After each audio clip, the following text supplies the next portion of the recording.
Good morning students. तो आज हमारा टॉपिक है वही पुराना वाला टॉपिक, क्या है? डेल बी व ई वेक्टर में संबंध। डेल बी व ई वेक्टर में संबंध। परंतु जो आज हम न्यूमेरिकल करेंगे उसमें एक चीज कॉमन होगी, क्या? कि जो ई वेक्टर है ना हमारा, वो असमान रहेगा। कैसा रहेगा? असमान, मतलब असमान विद्युत क्षेत्र के कारण,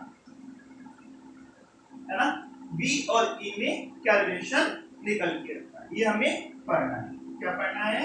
असमान विद्युत क्षेत्र के कारण बी और ई में क्या रिलेशन है। तो आपको ध्यान रखना है रिलेशन, सीधा सीधा इसका डेरिवेशन हम करा चुके हैं आपको। डेल बी या ग्रेडियंट ऑफ बी बोल सकते हैं, minus of integration E vector dot d r vector from infinity to r, ये हम जानते हैं। अब यहाँ पे आपको पता है कि ई क्या है? एक वेक्टर क्वांटिटी है ना, इसको हम कैसे लिख सकते हैं? ई x I cap plus E Y J cap plus E Z के कैप। इसी प्रकार डी आर भी हमारे पास एक वेक्टर क्वांटिटी, इसको कैसे लिख सकते हैं हम? D x I cap plus D Y J cap plus D Z के कैप। तो E vector dot d r vector, दोनों का डॉट प्रोडक्ट है, तो क्या बन गया हमारे पास? E X D X plus E Y D Y plus E Z D Z. ठीक है, तो gradient of B, gradient of B क्या निकल के आ गया हमारे पास? Minus of integration E X D X plus E Y D Y plus E Z D Z. यहाँ पे आपको इनिशियल पॉइंट की लिमिट दी जाएगी। ठीक है, ये माना मैंने x1, y1, z1 है, और ये आपका फाइनल पॉइंट का लिमिट हुआ x2, y2, z।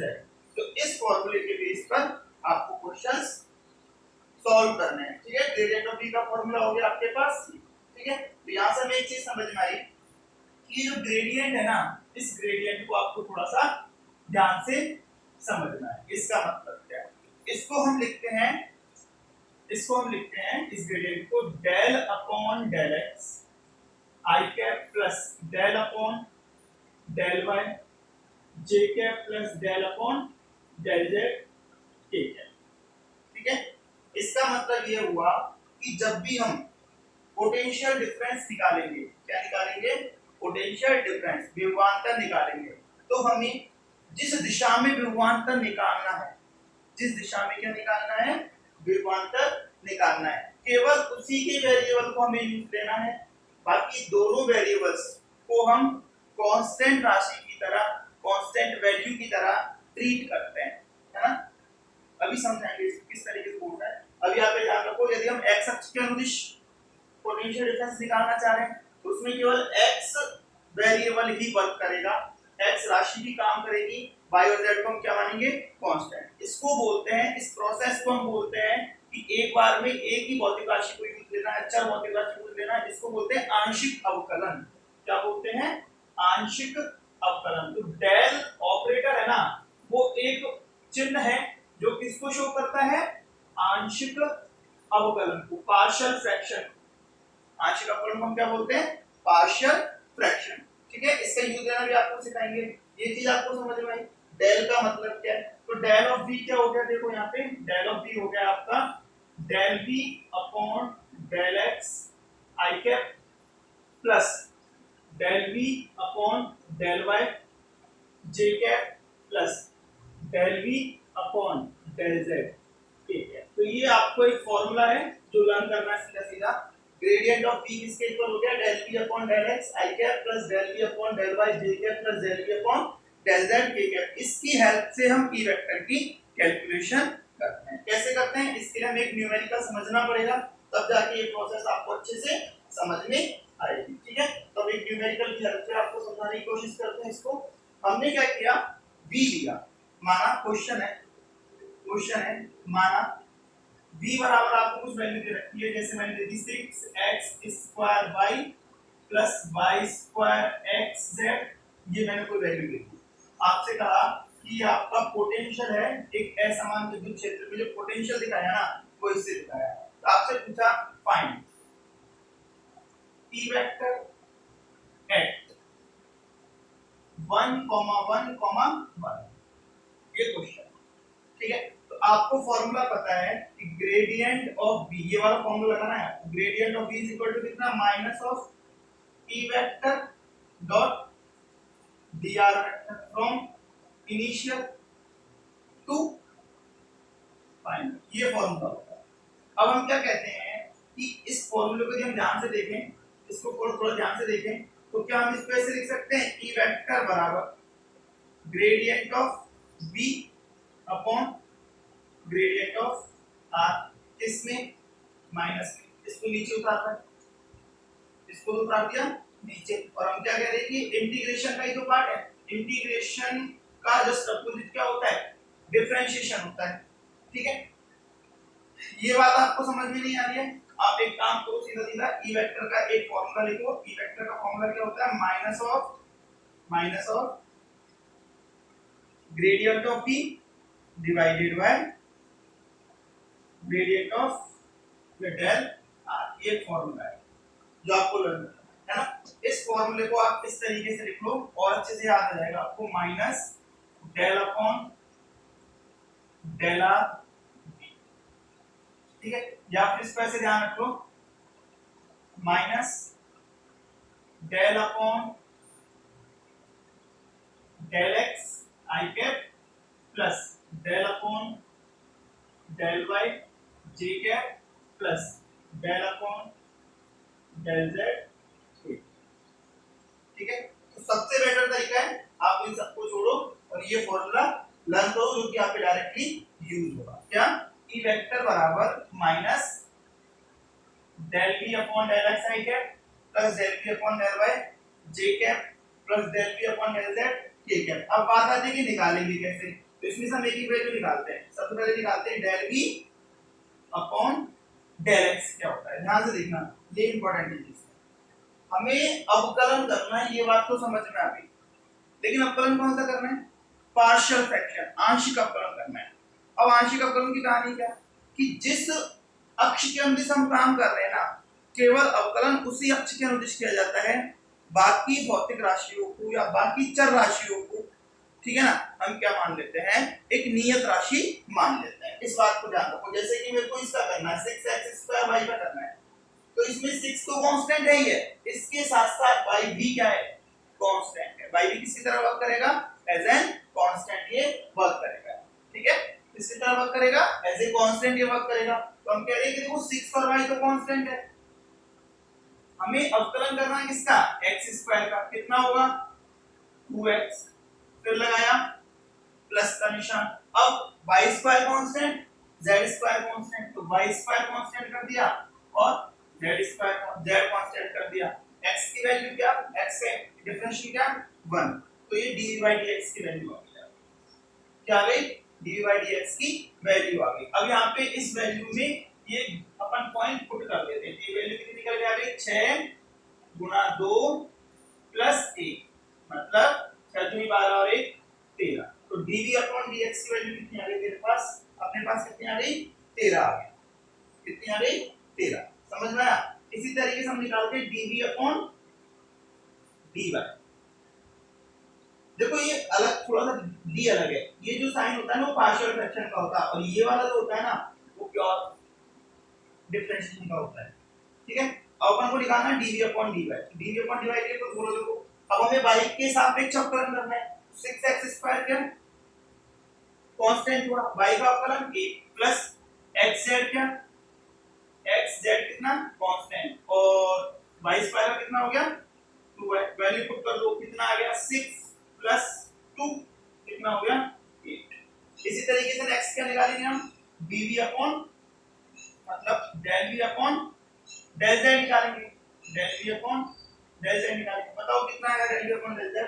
तो वापस से ये तो पूरा कांस्टेंट है, z है नहीं ना इसमें, तो ये वाली टर्म तो हो गई 0, भाई कांस्टेंट का डिफरेंशियल तो 0 होता है। और यहाँ पे देखो कितना हो गया y²x, तो इसकी वैल्यू आ गई 1, जब हमने ये पॉइंट यहाँ पे पुट करे तो कितना आ गया 1। तो हमारे पास फाइनली ई वेक्टर कितना निकल के आया, ई वेक्टर निकल के आया माइनस ऑफ, देखो इस प्रॉब्लम में रखिए डी बाई डी एक्स कितना 39 है, कितना निकल के आया 39 है, प्लस 8 जे के प्लस 1 है, ठीक है, ये आपके पास ई वेक्टर निकल के आया। अच्छा इसकी यूनिट क्या होगी, वोल्ट पर मीटर। ध्यान रखना ई वेक्टर की एक यूनिट और होती है क्या, वोल्ट पर मीटर। और चैप्टर नंबर सेकंड में इसकी यूनिट क्या पढ़ी थी, चैप्टर नंबर सेकंड में हमने इसकी यूनिट पढ़ी थी न्यूटन पर कूलम। तो दोनों ही इसकी यूनिट है, ठीक है।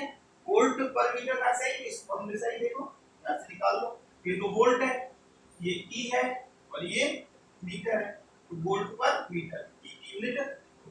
अच्छा आपसे इसका मैग्नीट्यूड पूछ ले तो मैग्नीट्यूड ऑफ ई वेक्टर कैसे निकालोगे आप, इंटीग्रेशन ऑफ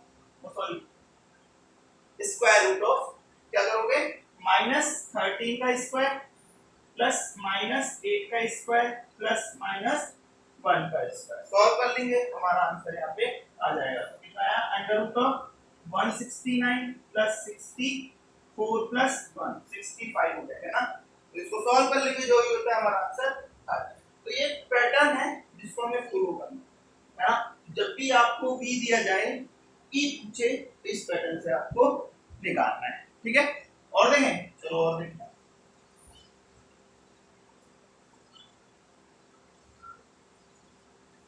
एक क्वेश्चन सब करेंगे अभी, आपको अभी निकाल के करना स्टार्ट करो। v बराबर x square y z plus z square x y plus x square y square z square plus x cube y cube z। ये वैल्यू आपसे कहा कि फाइंड ई वेक्टर एट 1, 0, इस पे आपको ई वेक्टर फाइंड करना है। चलो इस पे करो 1, 1, 0, इस पे आपको ई वेक्टर फाइंड आउट करना है। तो सबसे पहले क्या निकालोगे आप, क्या निकालोगे, del v by del x। यहीं से स्टार्ट करेंगे अपन। तो del v by del x कितना आएगा बताओ, पहले इसको देखो, 2xyz, y और z तो कांस्टेंट, x के रेस्पेक्ट में कर रहे हैं, x स्क्वायर का 2x plus yz square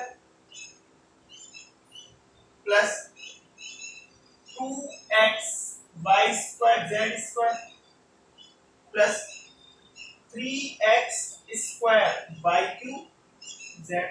value put कर दो, z है 0 हो जाएगा, z है 0 हो जाएगा, z है 0 हो जाएगा, z है 0 हो जाएगा। मतलब ये वैल्यू पुट करेंगे तो इसका आंसर कितना आ जाएगा, 0 आ जाएगा।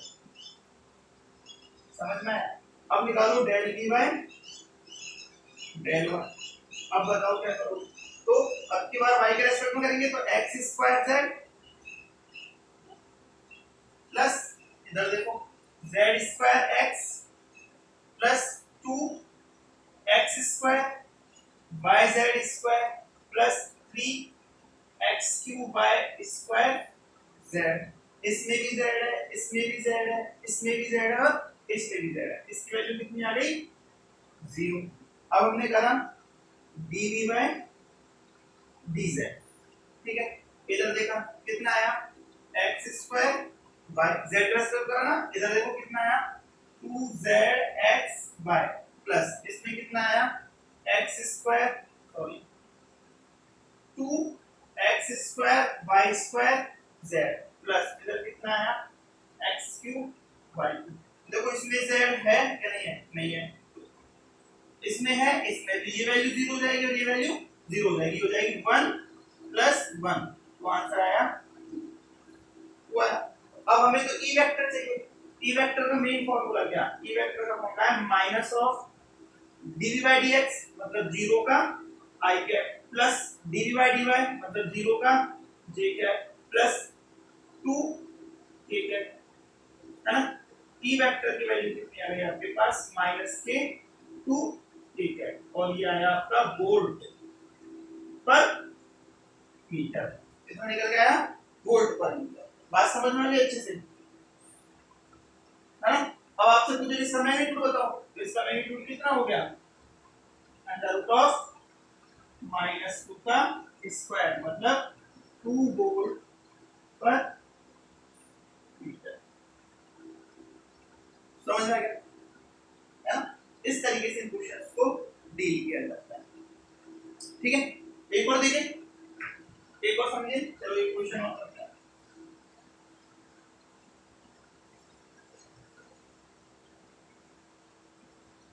इसी पैटर्न में एक क्वेश्चन और कर देते हैं।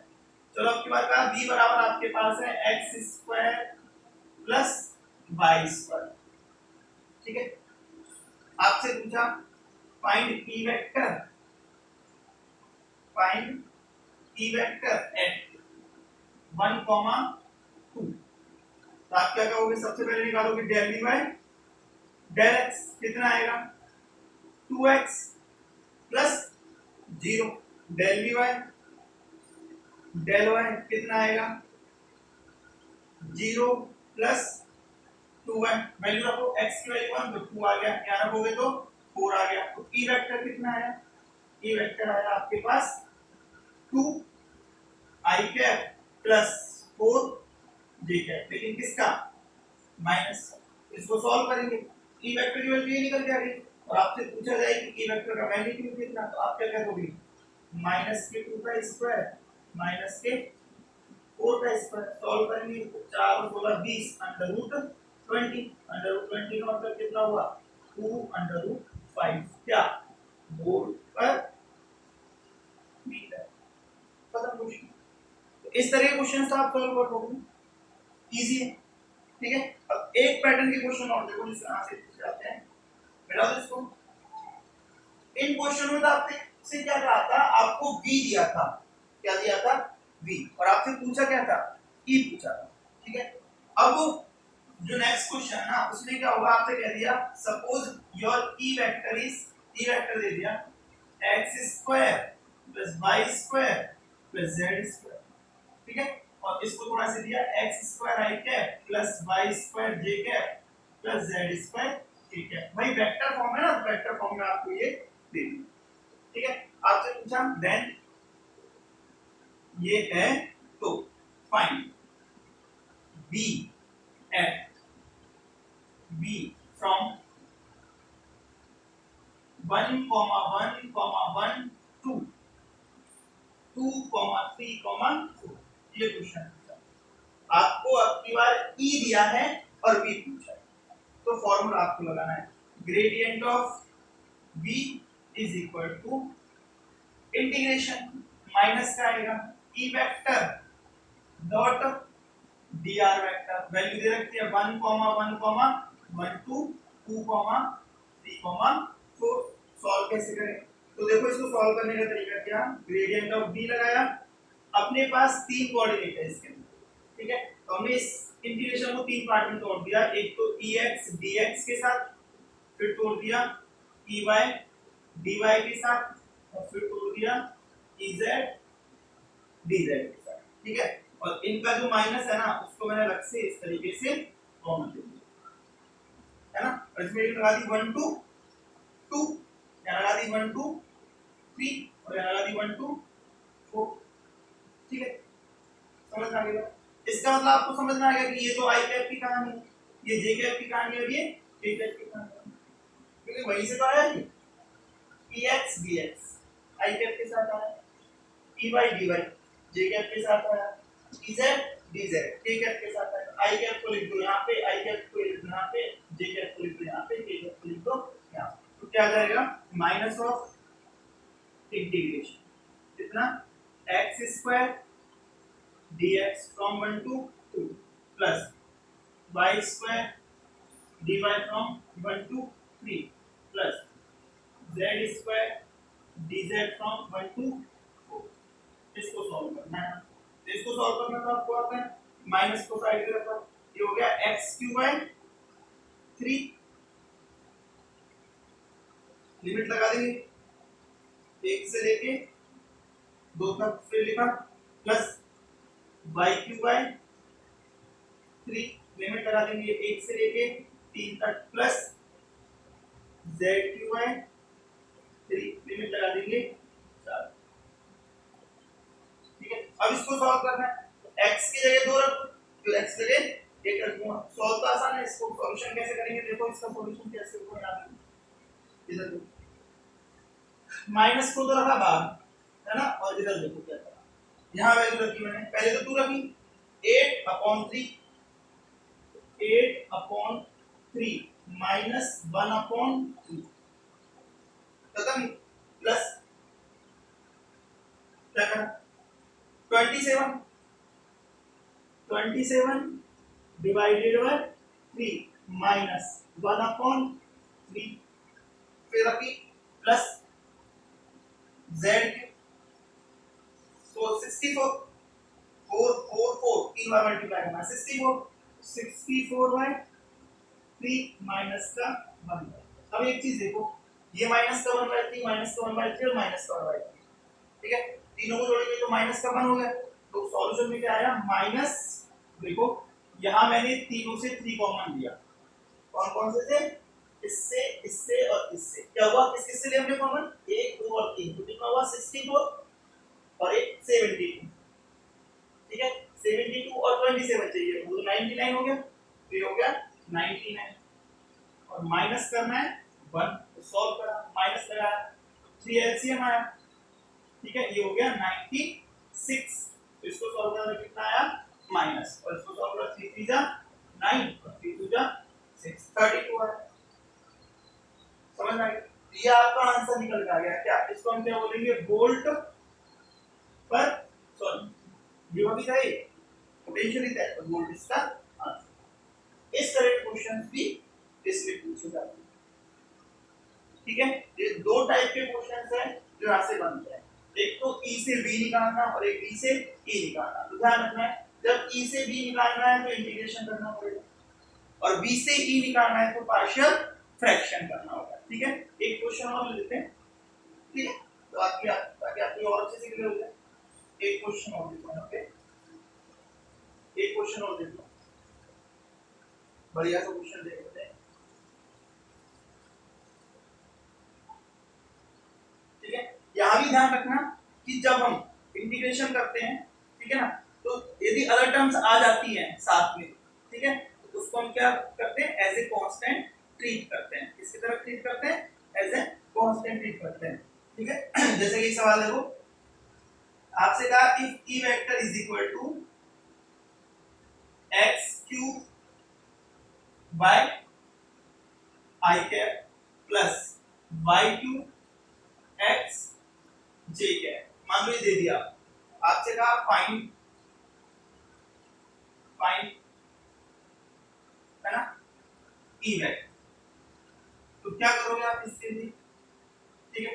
इसके लिए हम क्या करेंगे, सबसे पहले फॉर्मूला लगाएंगे del v is equal to minus of E vector dot dr vector, ठीक है, और वैल्यू रखेंगे x cube by plus x cube by i cap plus y cube x j cap, और यहाँ आया dx i cap plus dy j। Solve करके कितना आएगा x cube by dx i cap को i cap plus y cube x dy, ठीक है, minus minus solve करो माइनस, अभी दो लगा हो गया x cube by dx minus of y cube x dy, और सॉल्व करो तो ये आया माइनस का x4 by 4 minus y4 x divided by 4, ये निकल गया आपका क्या डेल। अब यदि आपको कोई पॉइंट दे दे, ठीक है, ऐसा आपने कह दिया एट, कोई पॉइंट दे दे उसकी लिमिट आपको लगानी है, ठीक है, जैसे आपने कह दिया एट 1, 1 टू 1, 0, 1, ऐसे मान लो, ऐसे है।